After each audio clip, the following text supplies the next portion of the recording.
Olá, muito boa noite a todos. Nosso assunto, até a aula passada, tratou da elaboração do orçamento. Então, o assunto de hoje é diretamente relacionado à elaboração do orçamento, qual seja controle orçamentário e contabilidade por responsabilidade. Note, então, que esses dois itens estão diretamente associados à elaboração do orçamento. Vejamos, então, que, a rigor, o controle gerencial tem por objetivo planejar o que a organização deve fazer. Quer dizer, a existência do controle orçamentário e do controle gerencial, modo geral, significa exatamente que antes do controle existiu um planejamento. Isso equivale a dizer que não há o que controlar se anteriormente não houve planejamento. Significa que planejamento e controle estão diretamente associados. Se o planejamento é o início da linha, é o que antevíamos, é o que gostaríamos que ocorresse, o controle vai ser justamente o final da linha, aonde verificaremos até que ponto o planejado ocorreu ou não, e se foi da maneira que esperávamos ou não. Então, o controle está relacionado ao lado real, ao que, de fato, acontece nos negócios acompanhados do ponto de vista empresarial. Para que o controle, então, seja executado, também é imprescindível que haja a coordenação das atividades das várias partes da organização. Então, ao setor de controladoria vai justamente caber essa coordenação, uma vez que a responsabilidade efetiva pelo planejamento é das respectivas áreas. Logo, à controladoria cabe o papel de fornecer as informações no sentido de se verificar se aqueles resultados planejados de fato foram ou não obtidos.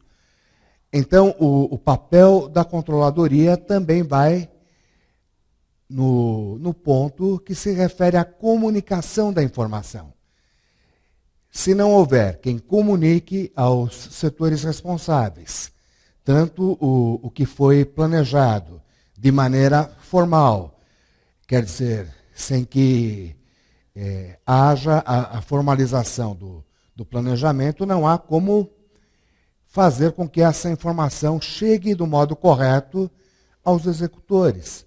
Da mesma maneira, para que haja o controle, são necessários dados fornecidos pela contabilidade no sentido de se verificar se o que ocorreu esteve de acordo com o planejado ou não.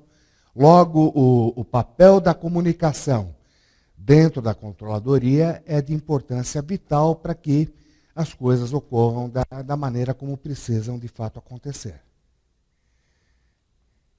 Muito bem, então cabe ao controle gerencial também avaliar a informação. E avaliar a informação significa verificar até que ponto aquela informação está dentro do que se espera, se é uma informação que caiba ou não um prosseguimento em termos de atitude. Então, quando se avalia a informação, pode-se chegar à conclusão de que está tudo bem, que tudo ocorreu da maneira como fora planejado. Ou, caso não aconteça, da informação indicar que tudo ocorreu conforme previsto, pode existir, então, uma tomada de decisão, no sentido exatamente de verificar quais foram os pontos frágeis, o que precisa ser corrigido, enfim, propor alguma decisão a tomar dentro do setor responsável. Note, então, que a controladoria não tem autoridade para ela decidir nos vários setores da empresa. Contudo, ela pode influenciar essas decisões. Quer dizer que cabe à controladoria, então, indiretamente, buscar fazer com que as propostas dela, a controladoria, sejam executadas, ainda que ela não tenha autoridade para isso. Logo, para que essas sugestões dadas pela controladoria possam ser colocadas em prática, precisa haver, por parte do pessoal de controladoria, uma atitude no sentido de persuadir, quer dizer, convencer as pessoas executoras de que vale a pena, que os caminhos indicados realmente são bons, que os caminhos indicados podem levar o setor ao que ele realmente almeja, que venha a ser o quê? A eficácia, né? Quer dizer, contribuir ao máximo, dentro das suas possibilidades, para que ele possa bem desempenhar o papel para o qual ele existe dentro da empresa. Então, o papel de influenciação do decisor por parte da controladoria é bastante oportuno, é bastante válido também, muito valorizado, né? Então, para que a controladoria, de fato, consiga fazer com que a empresa caminhe em prol da eficácia, o papel de influenciadora do decisor faz parte. Muito bem. Então, para que o objetivo geral seja alcançado, é necessário elaborar planos, quer dizer, estimativas de desempenho. Então, ninguém consegue chegar a algum lugar se antes não planejou, se não pensou qual é a melhor forma de chegar a esse lugar. Portanto, para que o objetivo geral de uma empresa seja alcançado, é necessário que esse planejamento envolva toda a empresa, setor a setor, de modo a que os planos, então, não sejam feitos em termos de beneficiar um único setor, esquecendo a empresa como um todo. É esse o ponto da eficácia, fazer com que o desempenho que é validado como bom para um setor também seja bom em termos de benefício à empresa como um todo. E para isso, o que precisa ser levado em conta? Como os objetivos, então, são transformados de maneira palpável para que possam ser atingidos. Em valores monetários, isso significa, então, em moeda corrente, em dinheiro, ainda em termos de unidades físicas, unidades de tempo, aspectos qualitativos, entre outros. Significa dizer, então, que dentro dos objetivos há uma quantificação desses objetivos em termos numéricos. E essas, então, quantificações são as chamadas metas. Metas, então, são as quantificações dos objetivos. E essas quantificações podem ser feitas não somente em termos de dinheiro. O que destacamos no caso, que além de serem feitas em termos monetários, elas ainda podem ser feitas em outras unidades, como, por exemplo, as unidades físicas, de tempo, ou ainda, por exemplo, participação de mercado, certo? De maneira a que sempre haja uma quantificação do objetivo, no sentido de permitir o seu acompanhamento quando, de fato, ocorram os valores. Quer dizer, o controle vai existir sempre em termos de comparações numéricas. E essas comparações numéricas, na realidade, o que se enfatiza aqui é que não necessariamente precisam ser comparações físicas em moeda corrente. Os números podem se estender a outros parâmetros que não os financeiros. Muito bem. Quer dizer, para que realmente consigamos controlar, é preciso registrar os resultados que ocorram durante a execução de planos e do orçamento. Quer dizer, é a contabilidade, então, que vai ser a responsável pelos registros dos dados reais que vão ocorrendo. E esses dados reais é que serão, então, comparados aos dados orçamentários, quais sejam aqueles que anteriormente foram previstos. Relembrando então, o orçamento, ele age por antecipação. Quando fazemos o orçamento, na realidade, estamos antevendo, estamos julgando em relação a prognósticos futuros com bases técnicas que nos levem a almejar determinados números. Muito bem. Então, o ponto relativo ao orçamento é exatamente, na sua elaboração, prever esses números. Porém, na hora de controlar, teremos o quê? A comparação entre os dados que realmente foram obtidos. E esses dados realmente obtidos são objeto de acompanhamento da contabilidade, principalmente.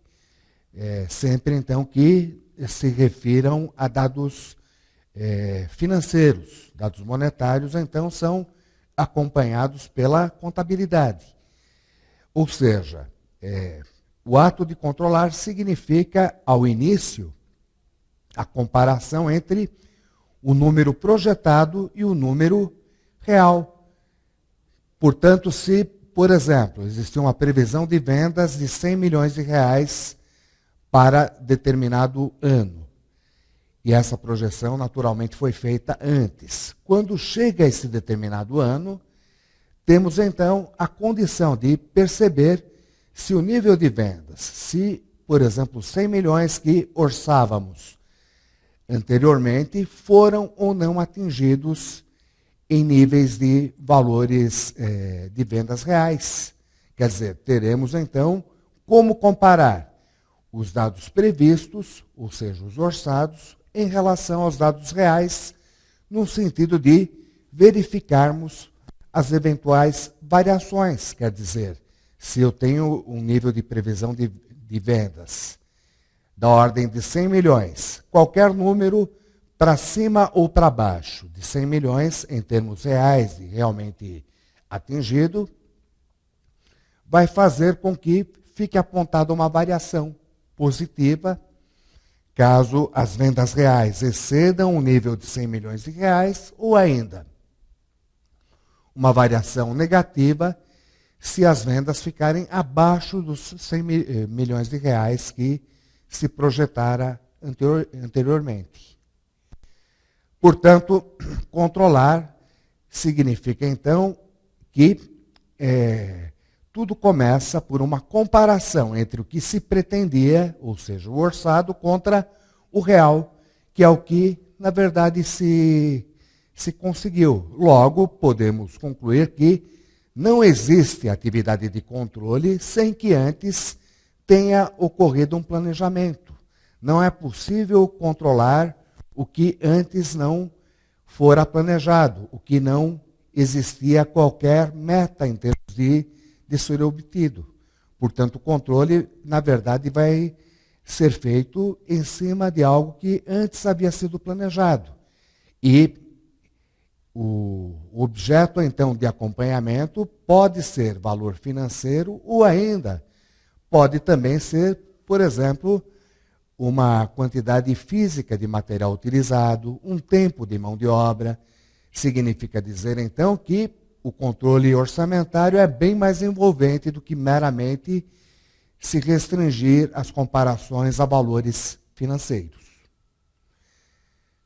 Dito isso, então, podemos dizer que o controle orçamentário costuma ser formalizado inicialmente pelos relatórios de execução. Então, como se faz um relatório de controle orçamentário? Através da comparação do número planejado, ou seja, procurou-se atingir um certo objetivo. Comparamos esse certo objetivo com o objetivo realmente atingido, dado real. A diferença, então, vai ser de tantos reais, ou ainda de um determinado percentual. Quer dizer, Se planejávamos, por exemplo, vendas de 100 milhões e atingimos vendas reais de 95 milhões, isto significa que o dado real, 95 milhões, é inferior ao dado planejado de 95 milhões.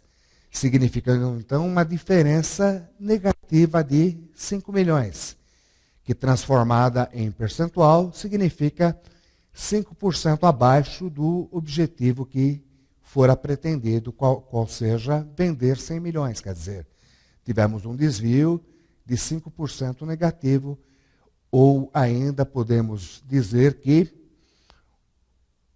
o número real ficou 5% abaixo do que era o número pretendido. Muito bem. Então, a diferença, quer dizer, a variação entre o dado real e o dado orçado será favorável quando o dado real é melhor para a empresa em relação ao dado orçado. Então, sempre que estamos considerando o controle de despesas, quando o real é menor do que o orçado, significa que gastamos menos do que esperávamos gastar. Portanto, isso é bom para a empresa, logo é uma diferença favorável. Ao contrário, quando se comparam receitas, se o número real, quer dizer, conseguimos 110 milhões de vendas, ao invés dos 100 milhões planejados, significa que houve uma variação favorável de 10 milhões ou 10% sobre as vendas planejadas. Quer dizer, a variação será favorável sempre que essa variação beneficiar a empresa.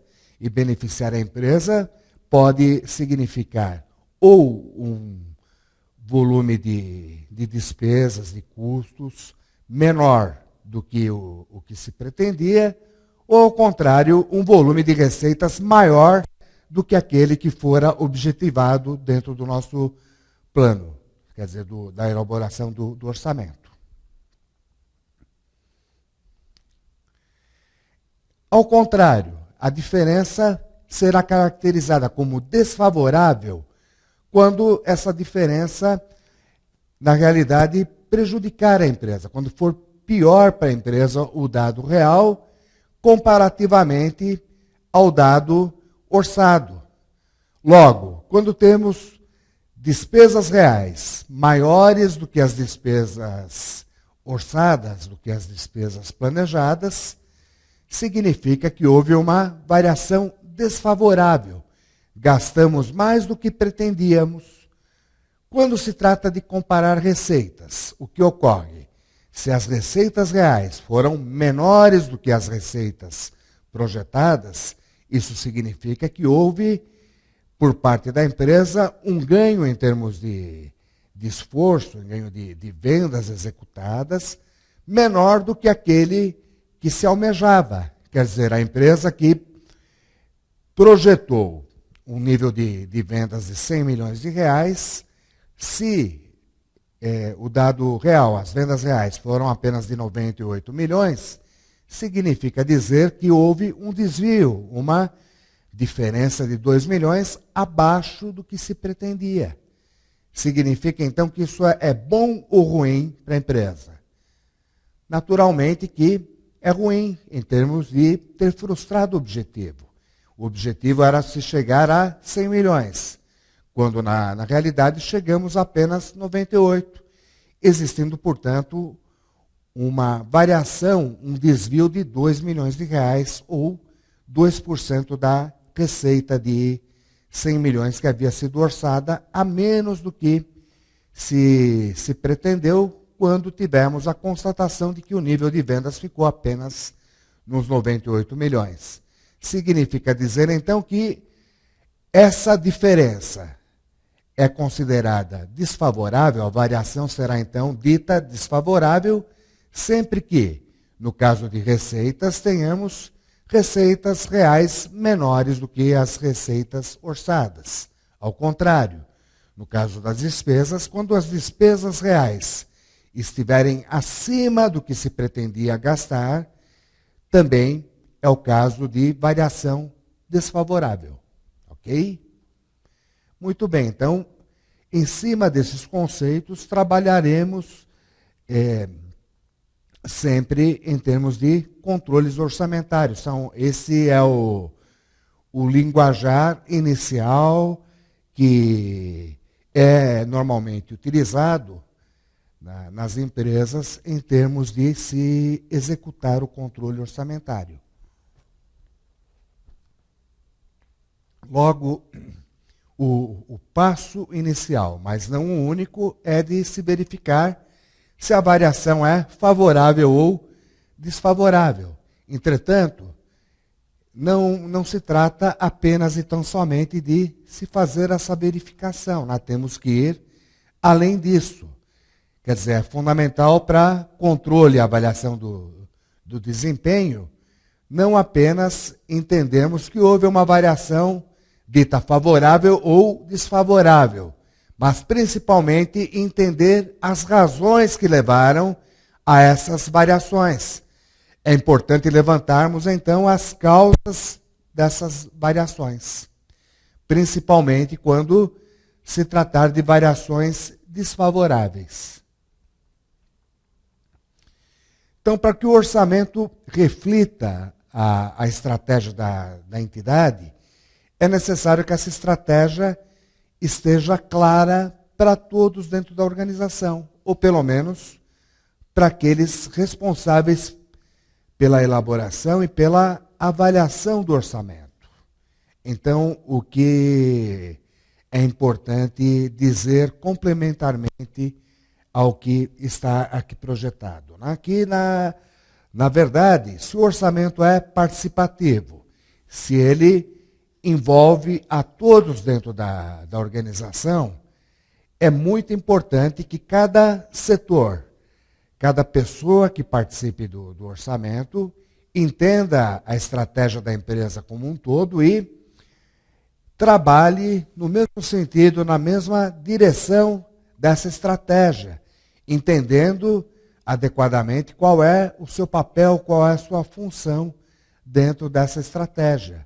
Portanto, fica aí novamente ressaltado o papel da comunicação perante essas tarefas de planejamento e controle.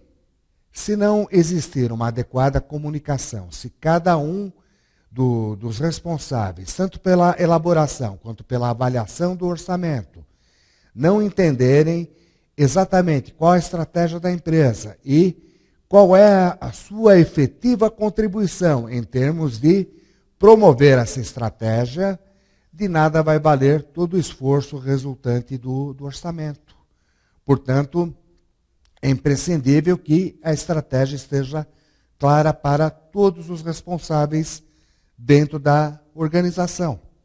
Até porque são eles responsáveis que, primeiro, em conjunto com a alta administração, elaboram o orçamento.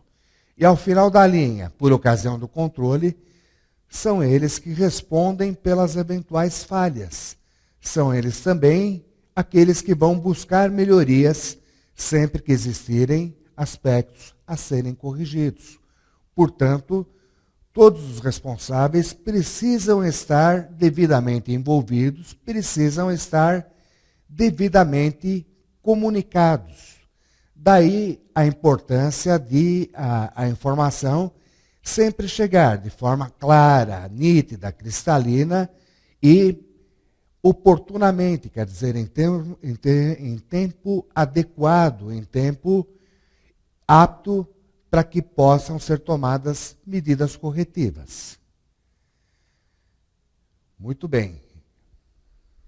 Então, ainda, para que os responsáveis pela elaboração e avaliação do orçamento possam, de um lado, elaborar os planos e ainda acompanhar os resultados reais, ter também seu desempenho avaliado, efetuar as correções, para tudo isso será imprescindível que a empresa tenha a contabilidade por responsabilidade.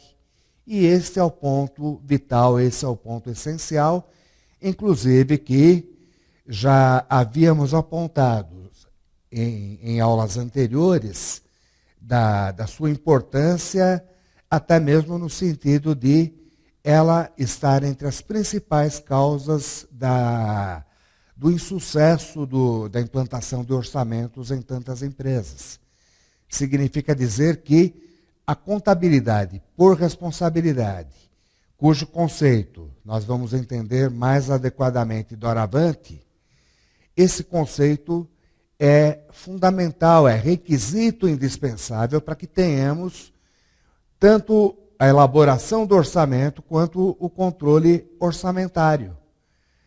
Quer dizer que se não existir a obediência a esse conceito, contabilidade por responsabilidade, não há como fazermos e aplicarmos orçamentos dentro da empresa. Quer dizer, sem a contabilidade por responsabilidade, fica difícil, fica praticamente sem lógica uma elaboração de planos, fica inviável o acompanhamento dos resultados reais, fica sem possibilidade uma avaliação de desempenho e ainda não há como promover correções. Para tudo isso, precisa então existir a contabilidade por responsabilidade, quer dizer, a contabilidade é um sistema de informações que precisa ser adaptado para esta necessidade no tocante a orçamentos. De nada, então, vale ter uma contabilidade pura e simples. É necessário que ela seja adaptada para esta finalidade, que é o orçamento e o controle orçamentário. Bem, então, o que vem a ser a contabilidade por responsabilidade? É a estruturação da contabilidade de modo que ela possa atender necessidades dos gestores que tenham incumbências, que sejam acompanhados para fins de avaliação e controle. Significa dizer que a contabilidade por responsabilidade, na realidade, trata de formatar as informações do modo que o usuário interno, no caso o gestor, precisa. Logo, de nada vale ter uma informação contábil que não esteja preparada para que o responsável tenha condições práticas de trabalhar com essa informação. Significa dizer que a contabilidade precisa ser feita de um modo tal que reúna as informações sobre as quais os gestores tenham controle nas suas respectivas áreas. Logo, a contabilidade precisa ser preparada dentro da empresa que tenha orçamentos, que tenha uma controladoria, de maneira a proporcionar a cada decisor, a cada responsável que contribuiu quando da elaboração do orçamento, para que ele possa, de fato, utilizar essas informações para fins decisórios, tanto na hora de fazer esse orçamento, quanto na hora de comparar-se o que foi objetivado ali no orçamento contra o que de fato aconteceu. E ainda que essas informações sejam úteis na hora de se propor correções de rumos. Quer dizer, a contabilidade precisa estar preparada para fazer um atendimento personalizado do gestor incumbido de sua área. Enfim, é isto que é a nossa contabilidade por responsabilidade, quer dizer, um sistema contábil que possa, de fato, atender às necessidades de informação de cada gestor com relação às suas responsabilidades, com relação às suas atividades. Muito bem. Então, a contabilidade por responsabilidade se faz necessária em função de ser estruturada de acordo com as responsabilidades existentes dentro de uma empresa. Ou seja, O pressuposto básico da existência da contabilidade por responsabilidade é a de que não há um único decisor dentro da empresa. Quer dizer, aquela empresa que é totalmente centralizada na figura do seu dono ou ainda na figura do seu corpo diretivo, da alta cúpula, onde não há espaço para outros gestores, quer dizer, as cabeças pensantes são tão somente aquelas relativas ao topo da organização. Esse tipo de organização, na verdade, é uma organização centralizada, quer dizer, o poder está altamente concentrado nas mãos de uma única pessoa ou de um pequeno grupo de pessoas. Nesses casos, não há por que existir, então, a contabilidade por responsabilidade, já que ela está totalmente concentrada em mãos de poucos. Ao contrário, quando a empresa é descentralizada, surge, então, a necessidade da existência de diversos gestores.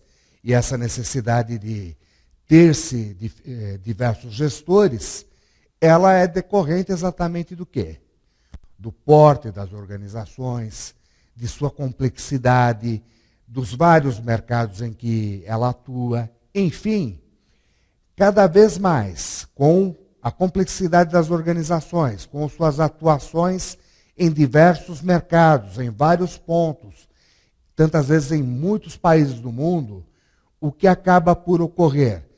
Se houver uma administração excessivamente centralizada, da qual dependam todos os setores da empresa, para serem autorizados em relação às decisões cotidianas, às decisões do dia a dia, as decisões mais frequentes, o que vai acabar por ocorrer? A organização não funciona, ela trava. Quer dizer, nas grandes organizações é condição necessária para o seu funcionamento que haja autonomia, que haja, então, a delegação de autoridade para vários gestores, cada qual na sua área. Portanto, quando a empresa é descentralizada, o que passa a ocorrer? Você vai ter uma quantidade significativa de gestores. E a partir desse momento, para que cada gestor possa trabalhar da forma mais adequada, para que cada gestor possa ser avaliado, é necessário, então, que ele tenha informações personalizadas, informações que digam respeito exclusivamente à sua área de atuação. Logo, a contabilidade por responsabilidade pressupõe que a empresa seja descentralizada. É necessária, então, a existência da contabilidade por responsabilidade sempre que o processo decisório de uma empresa for descentralizado. E processo decisório descentralizado significa dizer que você, nesse processo, tem gestores com algum grau de autonomia. Quer dizer, os gestores podem decidir dentro dos seus respectivos espaços, em alguns casos, mais assuntos do que outros, o que nós veremos um pouquinho adiante. Quer dizer, a contabilidade por responsabilidade também tem um papel de adaptar o nível de responsabilidade ao tipo de relatório de cada decisor, conforme o seu grau de importância, o seu grau de autonomia com relação às decisões, o que nós veremos um pouquinho mais à frente. Muito bem, então, na estrutura descentralizada, como acabamos de enfatizar, existe uma divisão do poder de decisão. Portanto, há diversos gestores e cada um desses gestores tem definida a sua respectiva responsabilidade. Enfim, os gestores são diversos e cada gestor, então, tem uma responsabilidade muito bem definida com relação ao processo como um todo. Muito bem, então essas responsabilidades, na realidade, podem ser definidas com base em três parâmetros fundamentais. Ou o decisor responde tão somente por custos, ou ainda ele responde por lucros, ou ainda sobre retorno pelo investimento. Quer dizer, entre os vários tipos de decisor, existem também diferenças no tocante às responsabilidades assumidas por cada gestor. Portanto, existem gestores que acabam tendo um menor nível de responsabilidade à medida que eles sejam cobrados apenas e tão somente por custos dos seus departamentos. Outros gestores têm as suas responsabilidades definidas sobre lucros dos seus setores. Significa dizer, então, que lucro, uma vez sendo a diferença entre receita e despesa, já sugere que esses responsáveis pela área respondam não apenas por custos, mas também pelas receitas de suas áreas. Já há um terceiro tipo de gestor que a ele cabe um nível de responsabilidade ainda maior. Então, observa que, na verdade, fica aí implícito que há 3 níveis básicos de responsabilidade. E a contabilidade por responsabilidade, então, vai ter que, antes de qualquer coisa, definir os vários centros de responsabilidade da empresa, quer dizer, as várias áreas que tenham um responsável em termos de uma dessas 3 possibilidades. Ou vai se tratar de um centro de custos, ou um centro de lucros, ou ainda de um centro de investimentos. Vejamos, então, as características de cada um deles um pouquinho adiante. Né? Antes disso, melhorando um pouco a definição de contabilidade por responsabilidade, podemos dizer que é o processo de medir e relatar dados operacionais do centro de responsabilidade. Observe nessa definição que o que fica implícito, que cabe à contabilidade por responsabilidade fornecer as informações numéricas, quer dizer, medir e relatar, quer dizer, repassar a comunicação desses dados operacionais para o respectivo responsável. Significa, então, que cabe, dentro desse processo, a contabilidade, separar as informações pelos diversos centros de responsabilidade existentes, de modo a desmembrar a informação contábil de acordo com as responsabilidades assumidas pelos diversos gestores da empresa. Bem, então, quando temos um centro de responsabilidade que tem o menor dos 3 níveis básicos de decisão para o seu responsável, estamos falando de um centro de custos. Logo, o que é o centro de custos? Aquela unidade administrativa em que o responsável pode controlar apenas os custos. Quer dizer, num centro de custos, o responsável só consegue controlar o que ele efetivamente gasta. Ele não tem controle, portanto, sobre o que será feito com o fruto do trabalho dele, a quanto será vendido, a quem será repassado. Enfim, não há, por parte de um responsável por um centro denominado, um centro de responsabilidade, denominado centro de custos, ou seja, dos 3, um nível de menor responsabilidade esse responsável, então, fica responsável apenas e tão somente pelos custos do setor. Quer dizer que outras variáveis que afetam o centro não são do controle dele. Quer dizer, ele não consegue, de alguma forma, interferir em outras variáveis que não sejam custos. Ele fica limitado, portanto, a decidir apenas sobre custos.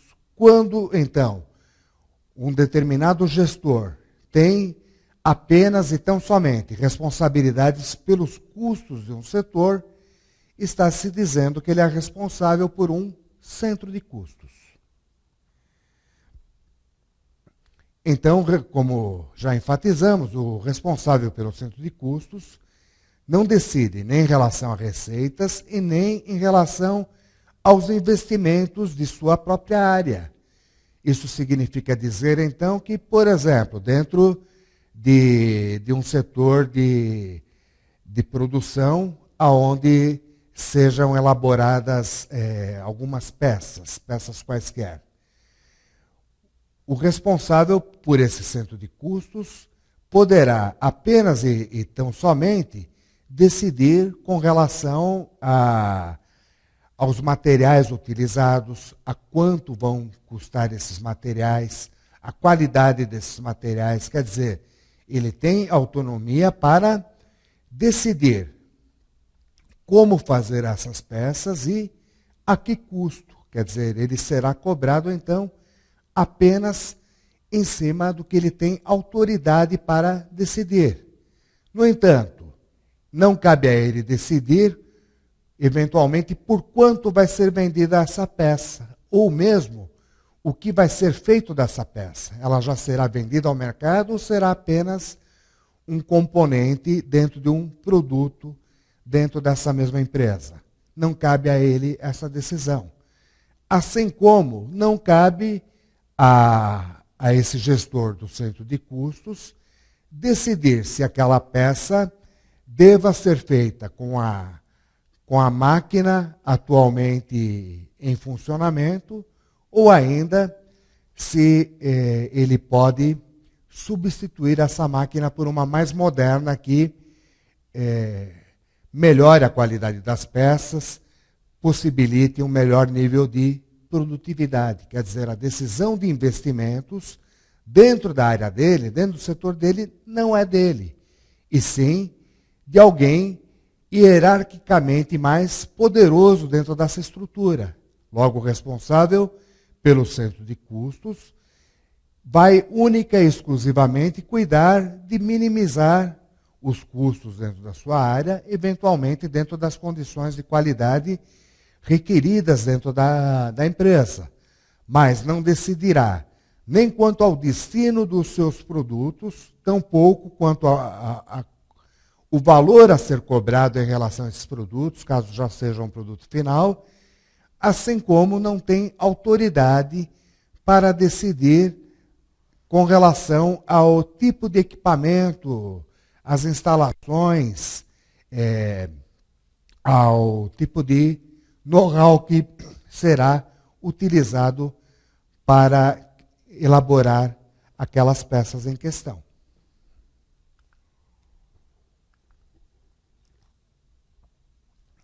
Portanto, nos centros de custo, o responsável, quer dizer, aquela pessoa que é o chefe do setor, ele só, evidentemente, poderá ser avaliado e cobrado por suas decisões. Portanto, se suas decisões se relacionam somente a custos, o gestor de centro de custos, a lógica é de que ele seja cobrado exclusivamente com relação a custos. Ele não será cobrado nem em relação a receitas, tampouco em relação a investimentos, uma vez que ele não decide nenhum nem outro assunto.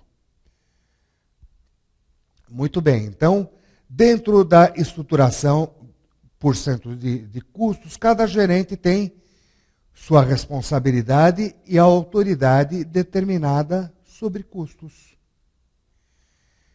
E a contabilidade, então, deve ser estruturada para oferecer e mensurar informações de custos úteis para fins de controle e avaliação dos responsáveis pelos centros de custos. Quer dizer, cabe à contabilidade fornecer todo o arsenal de informações necessário para que esse gestor possa verificar se há meio, se há forma de ele conseguir obter resultados melhores do que ele consegue alcançar.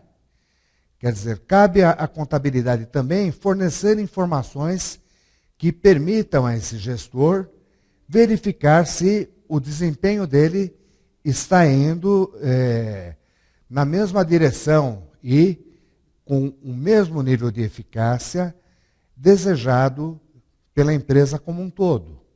Enfim, a contabilidade precisa estar preparada para fornecer informações de custos úteis para que esse gestor, então, possa decidir.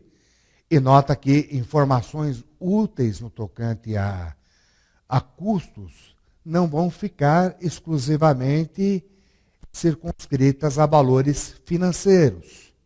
Mais do que isso, vai caber à contabilidade de custos, via contabilidade por responsabilidade, levar também informações relacionadas ao uso dos fatores de custos, por exemplo, tempos de mão de obra utilizados, quantidades de materiais utilizados, respectivos custos unitários. Quer dizer, não somente a informação financeira, o dado monetário é objeto de atendimento por parte da contabilidade. O sistema, então, precisa gerar um volume de informações muito mais significativo e, na realidade, não há uma receita única. Quer dizer, toda aquela informação que possa ser considerada útil para fins de decisão do usuário deve estar contida dentro desses relatórios, especialmente desenvolvidos pela contabilidade por área de responsabilidade, para que o usuário, no caso o gestor do centro de custos, possa decidir. Muito bem. Então, para que é necessário que haja todas essas informações dimensionadas em termos de centros de custos? Para que elas possam, então, ser submetidas ao controle orçamentário. Então, o controle orçamentário pressupõe que as informações já estejam divididas por centros de custos. Quer dizer, cada gestor do respectivo centro de custos vai receber aquele pacote de informações personalizadas que vão servir exclusivamente ao gestor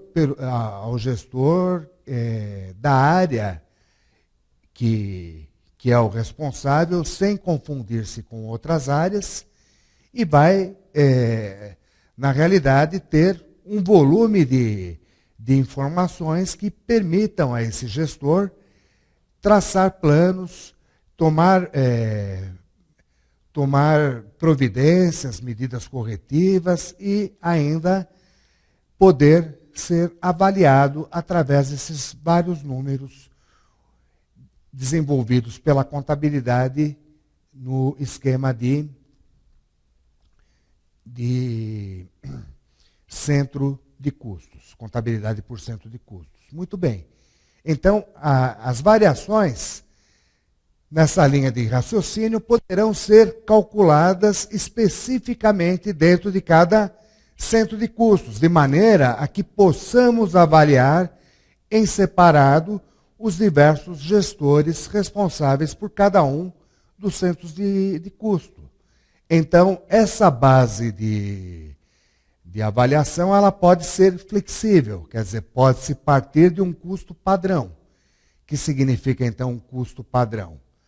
na verdade, um custo objetivado, um custo que não é o real, mas é o custo desejado pela empresa, ou um orçamento estático, que é o que nós estamos estudando mais de perto, ou ainda um orçamento flexível, quer dizer, na realidade, há uma permissão para que a base de comparação, quando se fala de análise de variações, possa ser mais de uma. Então você vai, na verdade, comparar o nível real, o que realmente está acontecendo, o dado de momento, com o que fora anteriormente previsto. E esse anteriormente previsto, então, pode ser a partir do quê? Do custo padrão, ou seja, do custo desejável para aquela peça que você esteja comparando, ou então de um orçamento estático, quer dizer, de um orçamento que foi feito com base numa determinada quantidade produzida, ou ainda em cima de um orçamento flexível. Então, o que significa o orçamento flexível? Você ter também projeções de quantidades produzidas diferentes. Então, em cima de qualquer um desses parâmetros, você pode identificar quais são os custos realmente ocorridos para o nível real de atividade. Quer dizer, a análise de variações vai ser feita em termos do quê? De compararmos os dados reais, aqueles que estão acontecendo agora, nesse momento, contra os dados que gostaríamos que ocorressem. Sejam, então, esses dados provindos do custo padrão, de um orçamento estático ou ainda de um orçamento flexível. Muito bem. Então, a variação total do orçamento em termos financeiros é a diferença entre o custo real da entrada e o seu custo planejado. Quer dizer, quando comparamos o custo de produção de um veículo, por exemplo, temos o custo planejado para esse veículo contra o custo real, ou seja, o valor pelo qual, de fato, conseguimos ter esse veículo fabricado. Suponha, então, que esperava-se produzir determinado veículo por um custo total de 40 mil. Se o custo real foi 42 mil, significa dizer que existiu uma diferença, quer dizer, uma variação entre o custo real, quer dizer, o valor de 42 mil, o valor pelo qual saiu de fato o veículo, contra os 40 mil que era nosso custo planejado. Significa então que, nesse caso, ocorreu uma variação total desfavorável de 2 mil. Muito bem. Então, este é apenas, como nós já ressaltamos anteriormente, o ponto inicial de avaliação. Quer dizer, a análise das variações não para aí. Mais do que isso, ela busca entender, então, quais foram as causas que levaram a essa variação desfavorável de 2 mil.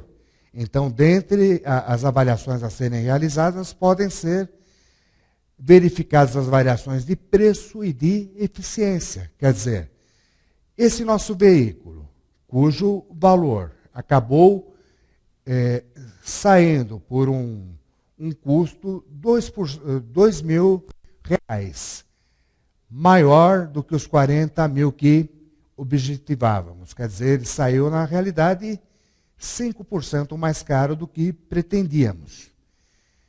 O que nós precisaremos, então, explicar com relação a essa diferença desfavorável de 5%. Por que ela ocorreu? Será que foi por conta de um uso de matérias-primas em volume maior do que, na verdade, deveria ocorrer? Ou será que o preço dessas matérias-primas, na realidade, custou mais do que era previsto? Ou ainda, não foi matéria-prima o problema. Na realidade, houve desvios relacionados à mão de obra direta usada.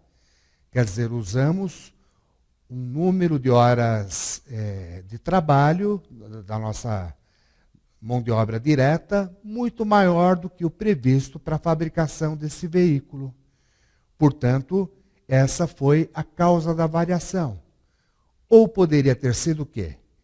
O valor da hora paga pela mão de obra muito acima do que pretendíamos.